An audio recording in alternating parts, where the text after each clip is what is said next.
ஒரு காலத்துல தமிழ்நாட்டுல ஒரு பெரிய பசுமையான காட்டுக்கு பக்கத்துல இருந்த ஒரு சின்ன கிராமத்துல எல்லாரான்னு ஒரு சின்ன பொண்ணு வாழ்ந்து வந்தார். அவளுக்கு பிரகாசமான ஆர்வமான கண்கள், வியப்பு நிறைந்த மனசு இருந்துச்சு. காடுதான் அவளுக்கு ரொம்ப பிடிச்ச இடம். அவ பாட்டி காட்டை பற்றி நிறைய கதைகள் சொல்லுவாங்க. காடு ஒரு மாயாஜாலமான இடம், ரகசியங்கள் நிறைஞ்சது. கவனமா கேட்கிறவங்களுக்கு மரங்கள் எல்லாம் ரகசியம் பேசும்னு சொல்லுவாங்க. எல்லாராவுக்கு இந்த கதைகள் ரொம்ப பிடிக்கும். அவ ஜன்ன பக்கத்துல உட்கார்ந்து உயரமான பெரிய மரங்களை வெறிச்சு பார்த்து அந்த மரங்களோட ஆழமான குளிர்ந்த நிழல்களுக்குள்ள மறைஞ்சிருக்க சாகசங்களை பத்தி கற்பனை பண்ணுவா. பாட்டி சொன்ன கலரான பறவைகளையும் குறும்புக்கார குறுங்களையும் பார்க்கணும்னு கனவு கண்டா. ஒரு சன்னி மதிய வேளையில சின்ன சின்ன கண்ணாடி ஜன்னல்கள் மாதிரி சிறகுகள் கொண்ட ஒரு அழகான நீல வண்ணத்து பூச்சி எல்லாராவோட வீட்டுக்கு முன்னாடி பறந்து வந்துச்சு. அது காத்துல நடன ஆடுச்சு. அதோட அசைவுகள் ஒரு அமைதியான அழைப்பு மாதிரி இருந்துச்சு. எல்லாராவோட மனசுல ஒரு சின்ன சந்தோஷம் துள்ளிக்கிடுச்சு. நான் கொஞ்ச நேரம் இதை தொடர்ந்து போறேன்னு அவ தனக்குள்ளேயே முணுமுணுத்தா. அவளோட ஆர்வம் அவளை மீறி போச்சு. அவ தன்னோட செருப்பை போட்டுக்கிட்டா. அவளோட சின்ன காலங்கள் தூசு படிஞ்ச பாதையில சத்தம் இல்லாம நடந்துச்சு. அந்த வண்டத்து பூச்சி அவளை பழக்கமான கிராமத்தை விட்டு காட்டுக்குள்ள இருக்கிற மர்மமான நுழைவாயிலை நோக்கி சூட்டிட்டு போச்சு. அது அவங்க அம்மா பெரியவங்க மட்டும் தான் போகணும்னு எப்பவும் சொல்லி இருந்த இடம். ஆனா இன்னைக்கு சாகசத்துக்கான அழைப்பு ரொம்ப வலிமையா இருந்துச்சு. அதை அவளால புறக்கணிக்க முடியாது. அவ பெரிய இலைகளுக்கு அடியில கால வச்சதும் உலகம் முழுசா மாறிடுச்சு. பிரகாசமான சூடான சூரியனுக்கு பதிலா மேலிருந்த அருந்த கிளைகள் வழியா வடிகட்டி வந்த ஒரு மென்மையான புள்ளிகள் நிறைந்த வெளிச்சம் இருந்துச்சு. காத்துக்குள்ளிருந்து ஈரமான மண்ணு பூத்த பூக்களோட இனிமையான வாசனையோடு இருந்துச்சு. மரங்கள் உயரமான அமைதியான ராட்சசர்கள் மாதிரி நின்னுச்சு. அவங்களோட தண்டுகள் மென்மையான பச்சை பாசியால மூடப்பட்டு இருந்துச்சு. இனிமையான வாசனையோட மாம்பழ மரங்கள், ஞானமுள்ள பெரியவரோட தாடி மாதிரி நீண்ட வேர்கள் தொங்கின பெரிய ஆலமரங்களும் இருந்துச்சு. எல்லாராவுக்கு ஒரு சின்ன பயமும் பெரிய சந்தோஷமும் கலந்து ஒரு சிலிர்ப்பு இருந்துச்சு. இவ்வளவு ஆழமா அவ இதுவரைக்கும் உள்ள போனதில்லை. எல்லாரா மெதுவா நடந்தா. அவளோட கண்கள் அகலமா திறந்து எல்லாத்தையும் ஒரே நேரத்துல பார்க்க முயற்சி செஞ்சா.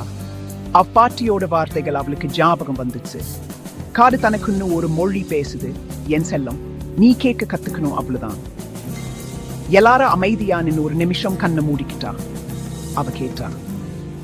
ஒரு மென்மையான காற்று வீசும்போது இலைகளின் மென்மையான சத்தம் கேட்டது. தூரத்துல குயில் பறவையோட கூ குக்கு சத்தமும் அவளால பார்க்க முடியாத நூற்றுக்கணக்கான சின்ன பறவைகளோட சந்தோஷமான சத்தம் கேட்டது. காடு அமைதியா இல்லவே இல்லை. அது ஒரு அழகான ரகசியமான இசையோட உயிர்ப்போடு இருந்துச்சு. அது கிராம எப்பவும் கேட்டதுல. எல்லாரா இன்னும் ஆழமா காற்றுக்குள்ள போனதும் காற்றுல இருந்து வந்த சத்தங்கள் இன்னும் சத்தமாவும் துடிப்போடவும் மாறி அவளுக்காவே ஒரு அற்புதமான சிம்பொனியை உருவாக்குச்சு. புளிய மரத்தோட உயரமான கிளைகள்ல இருந்து ஒரு குடும்பம் சாம்பல் நிற குறுங்குகள் சத்தமா பேசிக்கிட்டு இருந்துச்சு. அவங்களோட நீண்ட வாள்கள் கடிகார ஊசல் மாதிரி முன்னும் பின்னும் அசைஞ்சிச்சு. ஒரு சின்ன பொண்ணு அவங்களோட வீட்டுல என்ன பண்றான்னு கேக்குற மாதிரி அவங்க புத்திசாலித்தனமா கருப்பு கண்களோட அவளை பார்த்தாங்க. எல்லாரா பயப்படாம சிரிச்சா. அவங்க அவ பாட்டியோட கதைகளை வந்த குறுங்குகள் மாதிரியே இருந்தாங்க. ஒரு மயில் அதோட அற்புதமான வால் பின்னாடி மடிஞ்சிருக்க ஒரு திறந்த வெளியில கம்பீரமா நடந்து போத பார்த்தா. அப்புறம் அடர்ந்த புதிர்களுக்குள்ள மறைஞ்சு போச்சு. ஒரு மின்னும் நீளமும் பச்சையும் விட்டுட்டு அவளை சுத்தி வளைஞ்சிருந்த செடிகளையும் பூக்களையும் கவனிச்சா. சின்ன எக்காலம் மாதிரி இருந்த அரு சிவப்பு செம்பருத்தி பூக்களும் எந்த சோப்பை விடவும் இனிமையான வாசனையோட காத்தை நிரப்பின மென்மையான வெள்ளை மல்லிகை பூக்களும் இருந்துச்சு. அவ கவனமா தொட்டா சுருங்கி செடியோட இலைய தொட்டு அது வெட்கப்பட்டு சுருங்குன பார்த்து ஆச்சரியப்பட்டா. காட்டுத்தரை பழுப்பு, மஞ்சள், சிவப்பு நிறங்கள்ல வழுந்த இலைகளோ ஒரு கம்பளம் மாதிரி இருந்துச்சு. பெரிய காளாங்கள் வழுந்த மரக்கட்டைகளின் பக்கவாட்டுல சுத்தமா வளர்ந்திருந்துச்சு. சிலது சின்ன குடைகள் மாதிரியும் சிலது வினோதமான கலரான செப்பங்கள் மாதிரியும் இருந்துச்சு. எல்லாமே அவ்வீட்டுல இருந்த அவளோட சின்ன தோற்றத்தை ரொம்ப வித்தியாசமா இருந்துச்சு. காத்துல பூச்சிகளோட ரீங்காரமும் ஒரு பூவுல இருந்து இன்னும் பூவுக்கு பறந்த பிசியான தேனீக்களோட ரீங்காரமும் நிறைஞ்சிருந்துச்சு. ஒரு மரங்கொத்தி கடினமா வேலை செஞ்சிச்சு. அதோட தாளமான டப் டப் டப் சத்தம் ஒரு சின்ன டிரம் மாதிரி மரங்கள் வழியா எதிர்ச்சிச்சு. எல்லாரா அந்த சத்தத்தை பின்தொடர்ந்து போனா ஒரு சின்ன பறவையை பார்த்தா அதோட சிவப்பு குண்டை தலை ஒரு பழைய மரத்தோட பட்டையை கொற்றும் போது ஆடிக்கிட்டு இருந்துச்சு. அது தன்னோட குடும்பத்துக்காக ஒரு சின்ன வீடு கட்ட ஒரு தச்சன்னு அவ கற்பனை செஞ்சா. ஒவ்வொரு மூலையிலும் ஒரு புது காட்சி, ஒரு புது சத்தம், ஒரு புது அதிசயம் அவரோட மனசுல சந்தோஷத்தையும் கண்டுபிடிப்பையும் நிறைச்சிச்சு. திடீர்னு அவளுக்கு நீல வண்டத்து பூச்சி ஞாபகம் வந்துச்சு. அது போயிடுச்சு. எல்லாரா சுத்தி பார்த்தா, ஆனா இந்த மாயாஜால உலகத்துக்கு அவளை சூட்டிட்டு வந்த அந்த சின்ன சிறுகள் குண்ட வழிகாட்டி எங்கேயும் இல்லை. முதல் முறையா அவ எங்கிருந்து வந்தான்னு அவளுக்கு தெரியலன்னு அவ உணர்ந்தா. எல்லா பெரிய மரங்களும் ஒரே மாதிரி இருந்துச்சு. பாதைகள் எல்லா திசைகளிலும் குறுக்கு வெட்டா இருந்துச்சு. அவளோட வயிற்றுல ஒரு சின்ன கவலை முடிச்சு விழ ஆரம்பிச்சிச்சு. சூரியன் மறைய ஆரம்பிச்சிச்சு. பொண்ணு வெளிச்சம் மெதுவா மென்மையான ஆரஞ்சு நிறமா மாறி காற்று தரையில நீண்ட பயங்கரமான நிழல்களை உருவாக்குச்சு. ஒரு சின்ன பயம் அவ மனசுல நுழைய ஆரம்பிச்ச அதே நேரத்துல எல்லாரா ஒரு புது சத்தத்தை கேட்டா. அது குரங்களின் சந்தோஷமான சத்தமோ அல்லது பறவையின் இனிமையான பாட்டோ இல்ல. அது ஒரு மென்மையான சோகமான அழுக சத்தம், ஒரு குழந்தை அழுற மாதிரி. அவ ரொம்ப அமைதியா நின்னு கவனமா கேட்டா. சத்தம் மறுபடியும் வந்துச்சு. இந்த முறை கொஞ்சம் சத்தமா. அது ஒரு பெரிய முள் புதர்களுக்கு பின்னாடி இருந்து வந்துச்சு. ஒரு நிமிஷம் தன்னோட நிலைமைய மறந்து எல்லாராவுக்கு ஒரு கருணை உணர்வு பொங்கி வந்துச்சு. யாரோ அல்லது ஏதோ ஒண்ணு ஆபத்துல இருக்கு, அவளால முடிஞ்சா உதவி செய்யணும்னு அவளுக்கு தெரிஞ்சிச்சு. அவ கவனமா சிக்கலான கிளைகள் வழியா வழி செஞ்சுக்கிட்டு போனா. அவளோட உழைக்கை விட பெருசு இல்ல. கண்ணீர், பயம் நிறைஞ்ச பெரிய கருப்பு கண்களோட இருந்துச்சு. அதோட ஒரு சின்ன கால் ஒரு அடர்ந்த சிக்கலான கொடியில சிக்கி இருந்துச்சு. அதனால அதால வெளியே வர முடியல. அது எவ்வளவு போராடிச்சோ அவ்வளவு இறுக்கமா கொடி இழுக்கிற மாதிரி இருந்துச்சு. அந்த பாவம் மாங்குட்டி எல்லாராவே அண்ணாந்து பார்த்தது. அதோட உடல் முழுசும் நடுங்கிச்சு. அது மறுபடியும் ஒரு பரிதாபமான அழுகையை வெளியிடுது. எல்லாராவோட மனசு அந்த உதவியற்ற ஜீவனுக்கு ஏற்கப்பட்டுச்சு. அது அவளை, ஒரு மனிதனை ரொம்ப பயப்படும்னு அவளுக்கு தெரிஞ்சிச்சு. ஆனா அது காயமடைந்தும் தனியாகவும் இருந்துச்சு. குரல்ல முணுமுணுத்தா. அவளுக்கு வருத்தம் வரும்போது அவங்க அம்மா பேசுற மாதிரி, நான் உன்னை காயப்படுத்த மாட்டேன், நான் இங்க உனக்கு உதவ வந்திருக்கேன். அவ ரொம்ப மெதுவா நகர்ந்தா. மான் குட்டியை ஏற்கனவே பாயமுறுத்தினது வேற அதிகமா பாயமுறுத்த விரும்பல். அவ தரையில மண்டியிட்டு சிக்கிய கால்களை உன்னிப்பா பார்த்தா. கொடி அதோட வெண்மையான கணக்கால சுத்தி இருந்துச்சு. எல்லாரா கவனமா வேலை செய்ய ஆரம்பிச்சா. அவளோட சின்ன விரல்கள் மென்மையா இழுத்து கடினமான தாவர இலைகளை தளச்சின. மாங்குட்டி அவளை பார்த்தது. அது உதவ முயற்சி செய்யுதுன்னு புரிஞ்சுக்கிட்ட மாதிரி அதோட நடுக்கம் மெதுவா குறைந்துச்சு.